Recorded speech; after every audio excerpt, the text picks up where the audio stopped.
दोस्तों, मैं आपके साथ हमारा सरदार हूँ, ये खालिद ज़ुबैर हैं और हम दोनों मिलके आपके लिए परदेसी भाइयों के लिए एक रेसिपी लेके आ रहे हैं।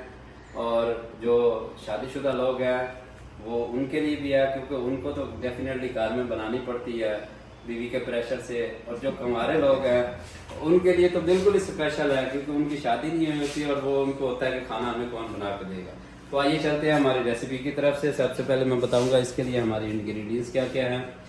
हमने 2 अदद मीडियम आलू लिए हैं, 2 अदद छोटे प्याज लिए हैं, 2 अदद छोटे टमाटर लिए हैं, एक बड़ा भी ले सकते हैं, चंद मिर्चें लिए, हरी मिर्चें, धनिया का पत्ता लिया है, और ये आधा किलो हमारे पास साफ़ गोश्त है। वैसे 3 पाव गोश्त है, लेकिन साफ़ करके आधा किलो रह जाएगा, वो जो भी है आपको ठीक है। तकरीबन आधा किलो फाइन गोश्त होना चाहिए। ये लहसुन अदरक हमने कूट लिया है, 1 से 1.5 इंच का अदरक का पीस है, 6 जवे लहसुन के हमने कूट लिए हैं। उसके बाद हमारे पास नमक है, आप उस पर जायका डाल दें। ये लाल मिर्च कूटी हुई है, गरम मसाला पाउडर है, लाल मिर्च पाउडर है, और ये हमारे पास हल्दी पाउडर है, साबुत गरम मसाला है। ठीक है, 1 कप हम पानी का डाल देंगे इसमें, सब थोड़ा सा 1 कप से ज़्यादा कर दो।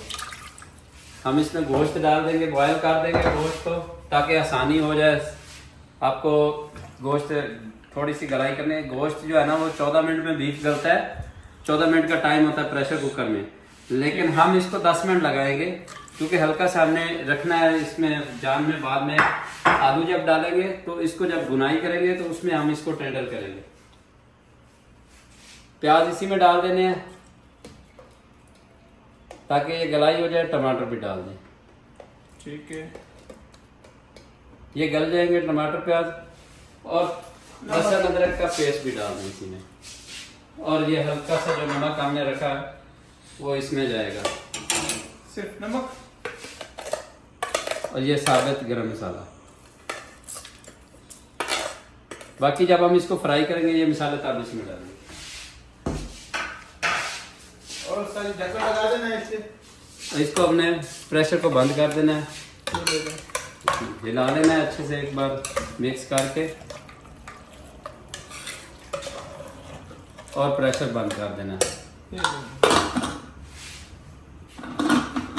बस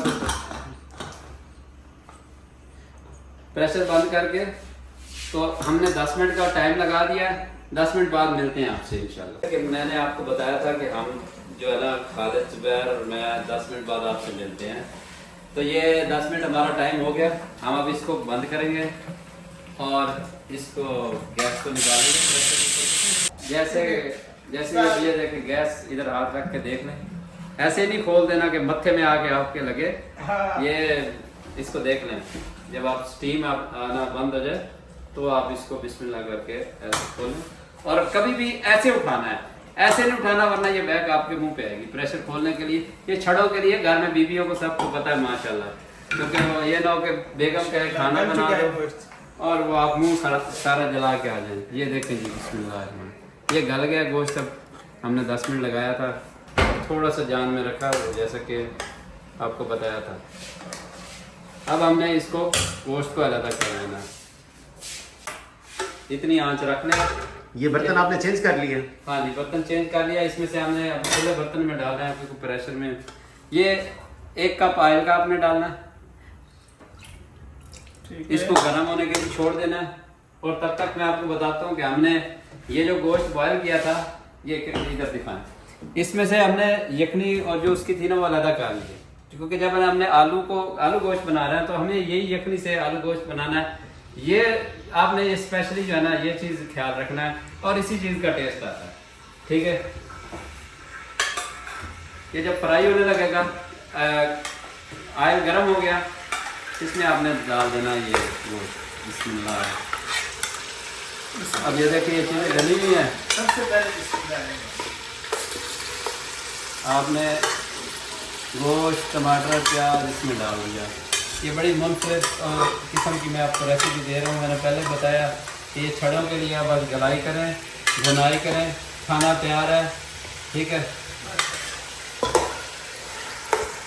अच्छा, जैसा कि मैंने आपको पहले बताया वीडियो के शुरू में कि हम लोग बैचलर्स हैं, ठीक है।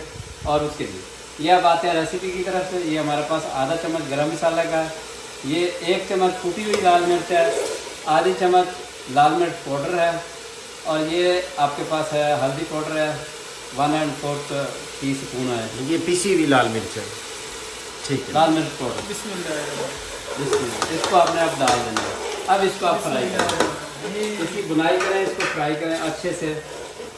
अब ये देखें जी, ये गोश्त का माशाल्लाह सुभान अल्लाह, जब ये फ्राई होने लगेगा 4 से 5 अदद हरी मिर्चें, 4 से 5 अदद हरी मिर्चें ले लें, इसको बीच में से हल्का सा काट लगा लें और इसको डालते जाएं। ये आपको एक और टिप बता दूं कि हरी मिर्चें, धनिया, खीरे, ये चीज़ें आप लाजमन धोया करें, क्योंकि इसके ऊपर पेस्टिसाइड स्प्रे किए होते हैं, ठीक है। और ये इसको कभी भी कोई भी सब्जी है उसको लाजमी धोया करें अच्छे से। ये आपको टिप बताता हूँ। और बेहतर है अगर घर में सिरका मौजूद है तो सिरके से धोएं, आपको मैदे और ये सारी बीमारियाँ जो है ना इससे आप बचेंगे। जैसे ही आपका गोश्त की थोड़ी सी बुनाई होती है, उसके बाद आपने इसमें डाल देने हैं जी 2 अदद आलू। और इसको आलू जब भी काटें इसको पानी में डिप करके रखें, वरना ये अपना रंग काला कर जाते हैं, ठीक है। ये फ़ौरन साउथ अफ्रीका वाले आलू हो जाएंगे अगर आप पानी में नहीं भिगो के रखेंगे, ठीक है। साउथ अफ्रीका वाले जो वेस्ट इंडीज़ वाले वही है, वेस्ट इंडीज, सॉरी, ठीक है। तो आप इसको जो है ना ऐसे कर दें, इसको जैसे हमने आलू डाले 3 से 4 मिनट अच्छी तरह से बुनाई कर लें मीडियम आंच पे। 2-1 मिनट इसको तेज़ आंच पे करके फिर मीडियम आंच पे करके बुनाई कर लें। जैसे कि आप देख रहे हैं, ये देखें माशाल्लाह ये तरी सारी आ गई है इसकी, और ये अच्छे से आलू इनकी बुनाई हो गई है।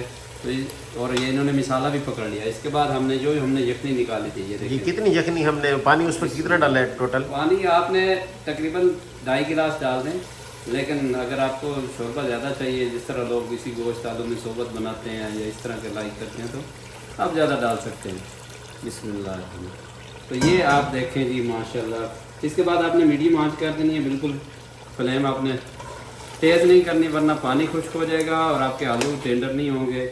गोश्त आपका टेंडर हो चुका है बुनाई में ही, और बिल्कुल गोश्त टेंडर नहीं करना, हल्का सा उसको जान में रखना है।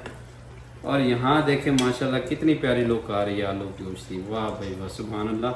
उसके बाद आपने हल्का सा धनिया पत्ता डाल के ऊपर, और इसको आपने दम दे देना है मीडियम फ्लेम पे।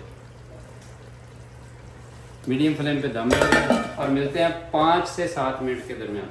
5 मिनट बाद हम चेक करेंगे आलू टेंडर हो गया, नहीं तो 2 मिनट और दे देंगे बस। जैसे कि मैंने आपको कहा था कि 5 से 7 मिनट या 8 मिनट आपने लगाना। हमने 5-6 मिनट बाद चेक किया तो ये चूल्हा मैंने बंद कर दिया, तो आलू थोड़े से जान में थे। तो उसके बाद मैंने फिर 3-4 मिनट और लगाया। तो ये देखें, ऐसे चेक कर लेना आपने, ये आलू बिल्कुल गल गया माशाल्लाह, कितना खूबसूरत। अब हम आपको इसको डिश आउट करके दिखाएंगे। ये देखें जी, आप डिश आउट कर लें इसको, माशाल्लाह। इस तरह आप डिश आउट करेंगे। ये देखें, उसके बाद आप गार्निशिंग करेंगे और इसको सर्व करेंगे। इस तरह डिश आउट कर लें जी माशाल्लाह। ये देखें कितनी खूबसूरत इसके ऊपर सालन के ऊपर ये लुक आ रही है।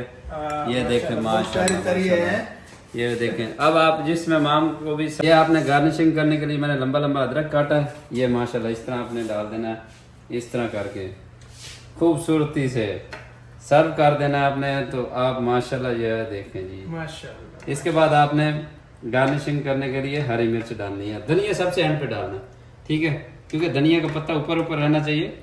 वो पहले डाल देंगे तो अदरक गिरेगा ऊपर, तो वो धनिया नीचे दब जाएगा। धनिया सबसे एंड पे इस तरह माशाल्लाह। इस तरह हमने गरम मसाला थोड़ा सा पहले डाल दिया, क्या खूबसूरत। ये देखें, आप देखें जी, ये हमारा आलू गोश्त, बैचलर आलू गोश्त तैयार है।